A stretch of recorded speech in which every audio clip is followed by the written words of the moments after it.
औज़ुबिल्लाहिमिनश्शैतानिर्रजीम बिस्मिल्लाहिर्रहमानिर्रहीम। अस्सलाम वालेकुम माय यूट्यूब व्यूअर्स, कैसे हैं आप सब। उम्मीद करती हूँ कि आप सब ठीक ठाक होंगे और वेलकम करती हूँ हमारे channel let's learn about medicine में। तो व्यूअर्स, आज हम जिस ड्रग के बारे में रिव्यू करेंगे वो है एल्प्रोज़ोलैम। एल्प्रोज़ोलैम जो है ना वो एक साइकोट्रॉपिक ड्रग है। तो व्यूअर्स, इसका मतलब है कि इसका जो इफेक्ट आता है वो डायरेक्टली हमारे पास ब्रेन के ऊपर, मतलब सेंट्रल नर्वस सिस्टम जो है ना उसके ऊपर आती हैं। और व्यूअर्स, ये हमारे पास मार्केट में जो है ना अवेलेबल होती हैं जेनेक्स के नाम से या एल्प के नाम से। और व्यूअर्स, इसके अलावा जो है ना एजोलैम के नाम से भी आते हैं। व्यूअर्स, ये टैबलेट्स फॉर्म में आती है और इसकी बहुत मुख्तलिफ डोसेज फॉर्म आती है। तो व्यूअर्स, ये बहुत ज़्यादा क्लिनिकली यूज ड्रग हैं।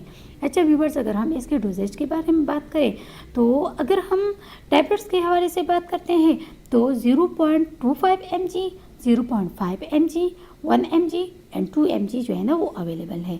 अच्छा व्यूअर्स, तो ये सोल्यूशन की फॉर्म में भी अवेलेबल है। 1 mg पर ml के सस्पेंशन में आता है। अच्छा व्यूअर्स, अब मैं आपको इसकी यूजेस के बारे में बताऊंगी। व्यूअर्स, अच्छा व्यूअर्स, जो जैसा कि हमने कहा है कि ये साइकोलॉजिकल ड्रग हैं, तो व्यूअर्स इसको हम एंजाइटी के लिए यूज़ करते हैं, पैनिक डिसऑर्डर के लिए यूज़ करते हैं, डिप्रेशन के लिए यूज़ करते हैं। और व्यूअर्स, सबसे मेन बात जो है, इसको हम प्री मेंस्ट्रुअल सिंड्रोम में भी यूज़ कर सकते हैं। मतलब मेंसेस के दौरान कोई डिप्रेशन का अटैक हो जाए तो इसको आप जो है ना इसमें यूज़ कर सकते हैं। अच्छा व्यूअर्स, अब हम इसकी वार्निंग के बारे में बात करेंगे। तो व्यूअर्स, अक्सर लोग जो है ना बेंजोडाइज़ेपिन के जो ड्रग हैं इसके साथ साथ जो कॉमन कमेंटेड यूज़ करते हैं एल्प्रोज़ोलैम का, या जो मॉर्फिन वगैरह के साथ यूज़ करते हैं, तो व्यूअर्स आपको जो है ना रिस्पायरेटरी डिप्रेशन हो सकती है, कोमा में आप लोग जा सकते हैं या डेथ भी काज हो सकती हैं। अच्छा व्यूअर्स, तो ये थी तमाम इन्फॉर्मेशन एल्प्रोज़ोलैम के टैबलेट्स के हवाले से।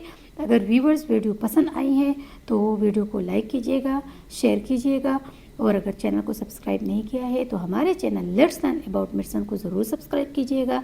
और अगर बेल आइकन का बटन नहीं दबाया है तो बेल आइकन जो है ना वो ज़रूर दबाइएगा, ताकि मेडिसिन के हवाले से जो भी इन्फॉर्मेशन हो वो आप लोगों तक पहुंचती रहे।